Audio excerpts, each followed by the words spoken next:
Hey guys, and welcome to my guide on the protective barrier and how to use it. As you can see here in the page from the codex, the protective barrier has a couple of useful new functions that can help you survive in islands.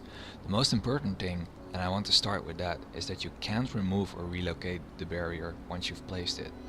So keep that in mind. The main focus of the protective barrier is to protect your building, workbenches and other stuff from being damaged or destroyed by other players in multiplayer games. In this guide I'm going to show you the effectiveness of building and demolishing or protecting against animals in single player games. So you start the game with a broken protective barrier. Your first job is to simply repair it. Go to the crafting menu and type in protective barrier. To create a working one, you need a broken protective barrier, the iron ingot and the hammer. Now create it and it's ready to use.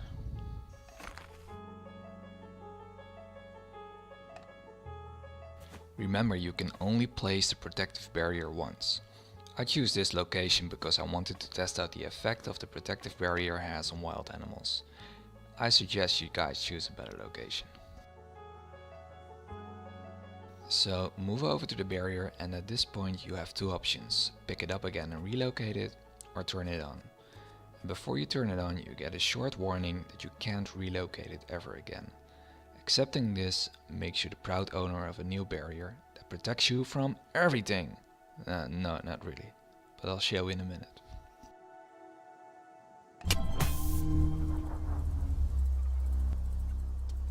So the barrier is clearly on now and makes a nice little sound, and you can actually see it around you. Now let's see how it affects the wild animals in the area.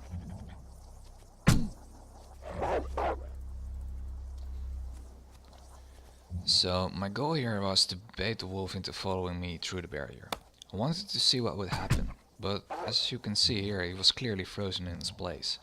And as I soon found out, all the other wolves in the area were frozen as well. I'm not sure if this has anything to do with the barrier, but if animals can't move inside the barrier, they certainly won't kill you there. So it's a little strange, but maybe it works as intended.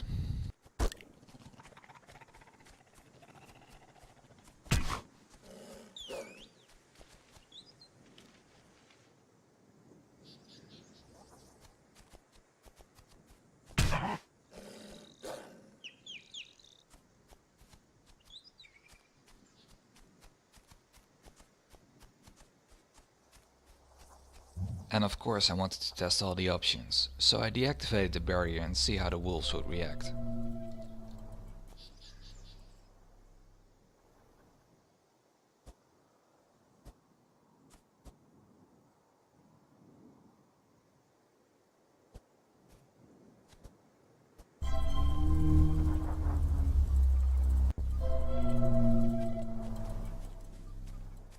Yeah, so the barrier is out and I approached the wolves. Right away I found out the hard way that the freezing of the wolves was indeed intentional. I tried running back, luring the wolf into the barrier and turning it on, but it had no effect on the wild beast, so I died like the guinea pig I am. So here's me running back for my gear and the wolf is still there.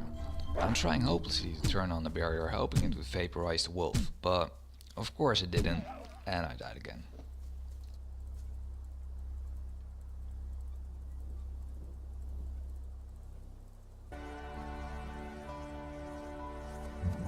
It seems that after you turn the barrier off and on again, like the IT expert you are, the wolves return to their normal routine. That also means they will just attack you when you take aggro and also follow you through the barrier to kill you.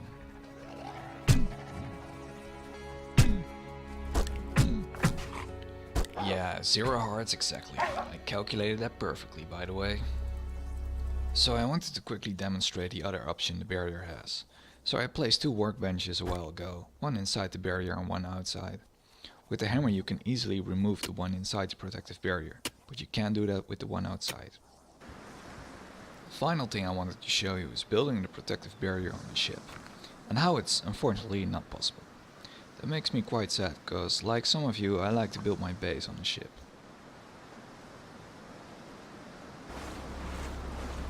What you can do is build a protective barrier underwater or on a dock. This way you can still sail near it and remove everything inside. It does make it a lot more complicated, so I hope in the future they will add the option to build a barrier on a moving object. Oh, and it's also impossible to destroy the base of your boat. Trust me, I tried.